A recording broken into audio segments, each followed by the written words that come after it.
బట్టినో decision తీసుకోవాలి వాళ్ళు. అంటే ప్రజల ఆలోచన అలా లేదు.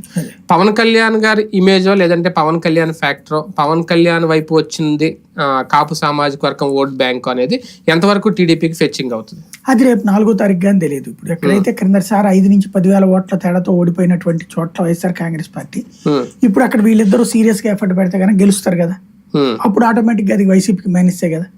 ఆ రూట్ లో నుంచి చూడాలి వీటిని. పెరిగిన vote percentage vote bank transfer అయ్యింది అనడానికి ఏమైనా సంకేతాలు ఉన్నాయా? ఓట్ బ్యాంక్ ట్రాన్స్ఫర్ అయ్యిందా లేదా అన్నది రేపు కానీ తెలియదు 4వ తారీఖు.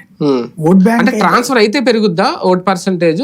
ట్రాన్స్ఫర్ అవ్వకపోయినా ఓట్ పర్సెంటేజ్ పెరుగుతుంది. వాళ్ళంతటా వాళ్ళు వేసినప్పుడు ఆటోమేటిక్ గా పెరుగుతుంది. ఏంటంటే హైదరాబాద్ నుంచి వచ్చినటువంటి వాళ్ళే బోల్డ్ అంతమంది ఉన్నారు, విదేశాల నుండి వచ్చిన వాళ్ళు బోల్డ్ అంతమంది ఉన్నారు, కొత్త వయసులు యుక్త వయస్కులు 19 లక్షల మంది ఉన్నారు. కాబట్టి ఓటింగ్ పర్సెంటేజ్ సహజంగా పెరిగింది. వాళ్ళు కమిటెడ్ గా ఉంటారు. ఫస్ట్ సారి ఎలక్షన్స్ వాళ్ళందరూ కమిట్మెంట్ తో ఉంటారు. అది ఇక్కడ స్పష్టంగా కనిపించింది. భారతీయ జనతా పార్టీ వల్ల ఉన్న ప్లస్లు ఏంటి కూటమికి?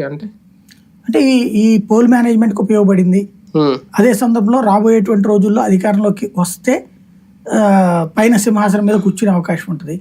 ఒకవేళ రాకపోయినా జగన్ రెడీలో ఉన్నాడు, జగన్ తీసుకొచ్చేటటువంటి ప్రయత్నం చేస్తారు. మోడీని చూసా కేంద్రంలో వేరే ఆల్టర్నేటివ్ లేదు, బీజేపీ మరోసారి 3rd టైం వస్తుందని టీడీపీకి అది చూసి ఏమన్నా ఓట్లు పడి ఉంటాయా? ఖచ్చితంగా ఉండొచ్చు. అది కూడా ఒక పాయింట్ ఆఫ్ వ్యూలో ఉంటుంది. అంటే బీజేపీ గెలుస్తుంది అనుకున్నటువంటి వాళ్ళు తమ నియోజకవర్గంలో బీజేపీ లేనప్పుడు తెలుగుదేశం కేసు ఉంటారు, జనసేన కూడా వేసి ఉంటారు.